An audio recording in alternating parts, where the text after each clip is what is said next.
Hey guys, it's Jolene. Before we get started, did you know I do group coaching every month that we take on 2 powerful habits each week that become the cornerstone of your health journey, and it works with every eating style? Well, head on over to holistichealthmadesimple.com/abundant-health to learn more. I had a recent epiphany and I figured if I'm feeling this way, so many of you might be as well, and it might just help you get over that hump and reach the healthiest version of you. I hope you find this episode useful. If you are ready to break free from the scale, feel your best, and reclaim your health, you're in the right place. Welcome to Holistic Health Made Simple, where ancestral wisdom and science collide. I'm Jolene, your nutritional therapy practitioner and BFF on this wild ride. Let's explore the transformative power of a holistic mindset, the untapped potential of your gut health, the mysteries of metabolism, and the pillars of lifelong wellness. Say bye-bye to the frustration of yo-yo dieting and the allure of quick fixes and the maze of contradictory advice. Are you ready to step into this new chapter of your life and become your healthiest, most amazing self? Grab some water, pop in those headphones, and let's get started. Hey there. So I've been doing some diving into my own personal patterns when it comes to a health or weight loss journey, as well as observing others. Now, there's plenty of people out there that go on a diet, they get healthy, they lose the weight, they reach goal, they maintain it, and it's great. And then there's the rest of us, and I fall in this category. We get to goal, we get half of the way to goal, we get 3/4 of the way to goal, and something happens. We start self-sabotaging. We say, oh, well, we're not disciplined enough. We don't have enough willpower. And then you've got all the internet saying, well, it has nothing to do with that. It's hormones, it's insulin, it's leptin, it's this, it's that. And now there's also a group that fits in the category of what I'm talking about today that just can't get past a week or two. What if it's not necessarily hormones, leptin, ghrelin, insulin, calories, discipline, willpower? What if it's so far out of our comfort zone to be seen that it's easier to hide behind our fluff? There, I said it.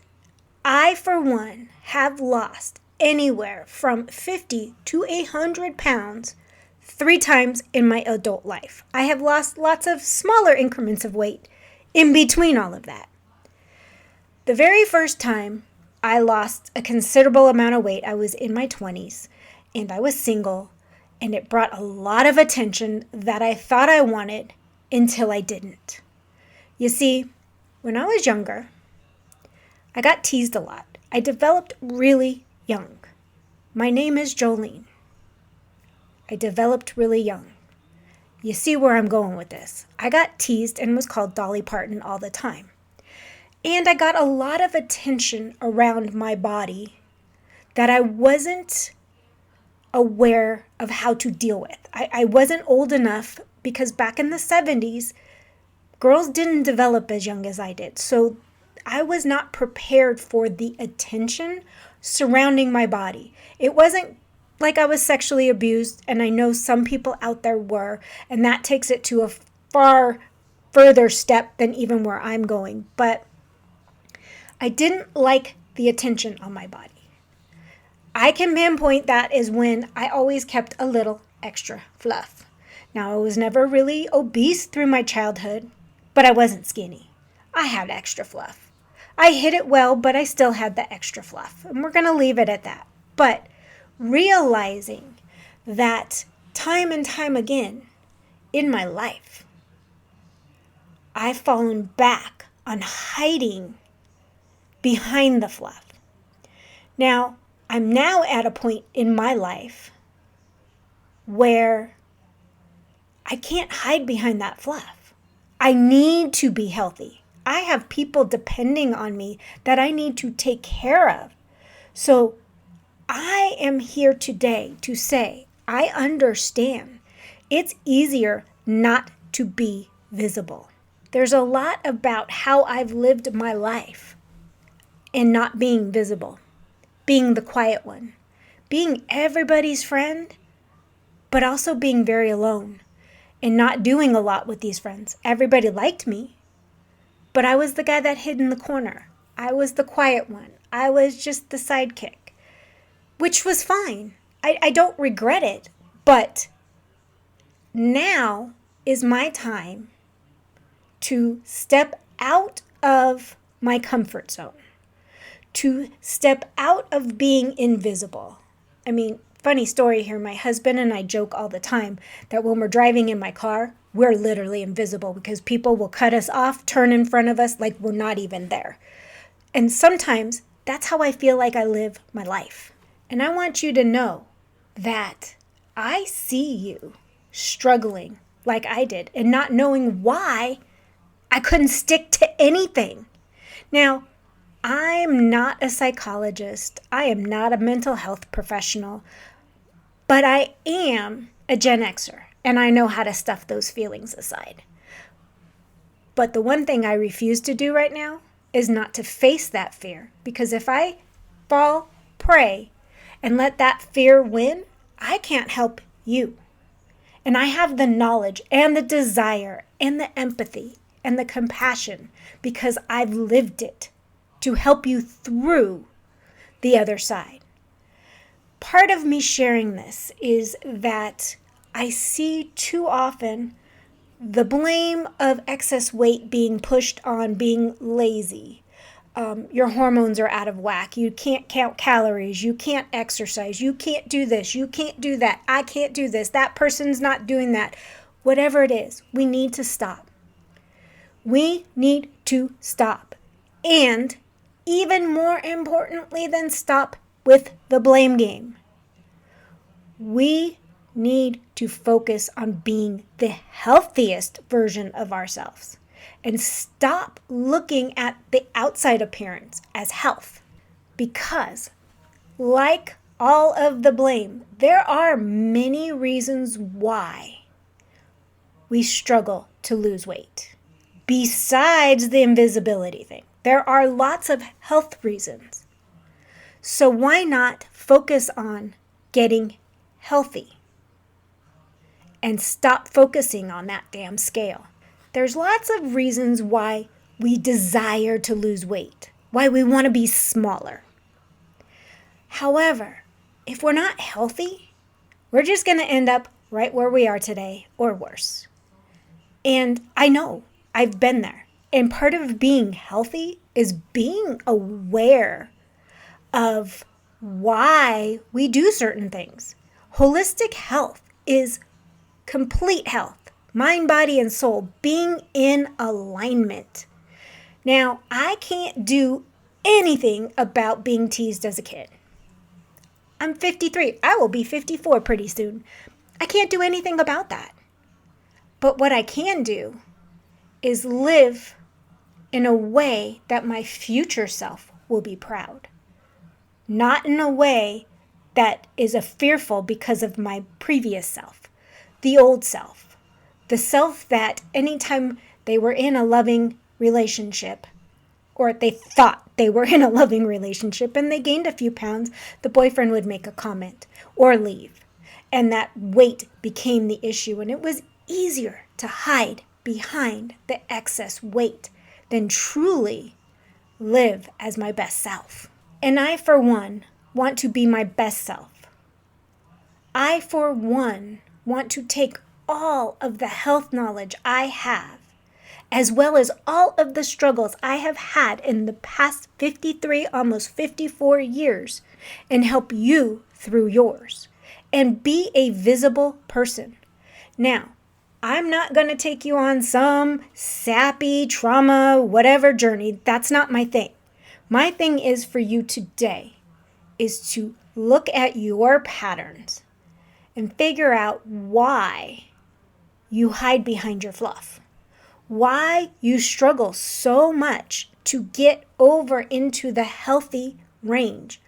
What is it? Are you afraid that your friends are going to walk away from you because you don't want to eat all the junk food or drink like they do? Figure it out. And then you can take a step, a tippy-toe step, a very little step outside of that comfort zone. Maybe it's going out with your girlfriends and not drinking one night, just once, and see how it is. See how they react. Tell them your health depends on it. But do it small. Do it what's comfortable. Take the steps that you are comfortable taking that are outside of your comfort zone.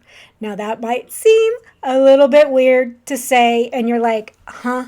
What I mean is, find a small step you can make that you're comfortable trying that's outside of that comfort zone. That'll push you outside. You see, small changes, small habits lead to big changes in the end. And you might just be surprised that those people that you think might flee you from doing whatever, or that negative attention you got when you were younger, probably won't happen now. We're not that person. One, we're much stronger to tell the people to shut up. And if you're not, hang with me for a while and I will help you through that. But y'all know, as we start hitting our 50s, our give a damn button starts getting stronger and stronger, where we just don't give a damn. It's time to be your healthiest self. You've lived in the shadows way, way too long. And as I'm recording this, I want you to know what I am saying is as much for you as it is for me. It's time we all blossomed. It's time we take our health seriously, because with the food we eat, our confidence increases. It's not a physical thing, it's a mental thing. We are giving our brain the food it needs to be happy. As you have more energy, you move more. You start enjoying things more. It's a process that keeps going. So I seriously would love for you to join me on this journey of ditching the scale and focusing solely on complete health. Your health. You are worth it, and you are worth shining through the darkness and being that light to your family, to your friends, to whoever it is you want to be that light for. I can tell you with 1,000% confidence that if you focus only on the weight, you A, may never get healthy, and B, you may never find that happiness you're looking for. Your physicality does not bring you happiness. Finding things you love to do and bring joy to others brings you happiness. If you have self-confidence issues now with a little bit of fluff, you're gonna have self-confidence issues as a thin person. Been there, done that, own the t-shirt. So it's time. We are midlifers and beyond. Maybe you're not quite in midlife, but there is no better time than today than to work on your health holistically. Holistic health, I used to think meant natural, doing things the natural way. Well, I gotta tell you, holistic health is whole health. Mind, body, soul, spirit, whatever you believe in. It is a process where you are a complete person at the end, where you are completely present in your family. You are completely present when you're by yourself. You are completely present when you're with friends. It has nothing to do with your physical appearance. It has to do solely with your health, your mental health, your physical health, and believing that you're part of something bigger than yourself. I appreciate you listening. I appreciate that you are on this journey with me. And I would appreciate it even more if you would link my arms and do it with me. Each step. So the first step today, your homework is look at your patterns. See why you're more comfortable, even if you're physically uncomfortable. We sometimes are mentally more comfortable, a little fluffy. And then say, I'm worth being healthy. That's it. That's all I want you to do. No changes, no nothing else. Look at your patterns and then say to yourself, I am worth being healthy. You see, for those of us who use fluff as a comfort, if we solely focus on our health, we'll get to our end goal. So I'm going to leave you with this, and you're going to hear it from me more and more and more. Health first. Don't worry about the rest. Just focus on being the healthiest version of yourself. On that note, friends, I will see you next time. Bye! Thanks for listening in today. I hope you got some nuggets to take on your health journey.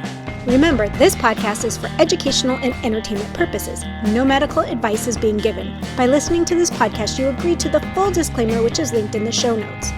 If you found this podcast helpful, could you take 30 seconds and leave a review? Your feedback means the world to me, and it helps others discover my show.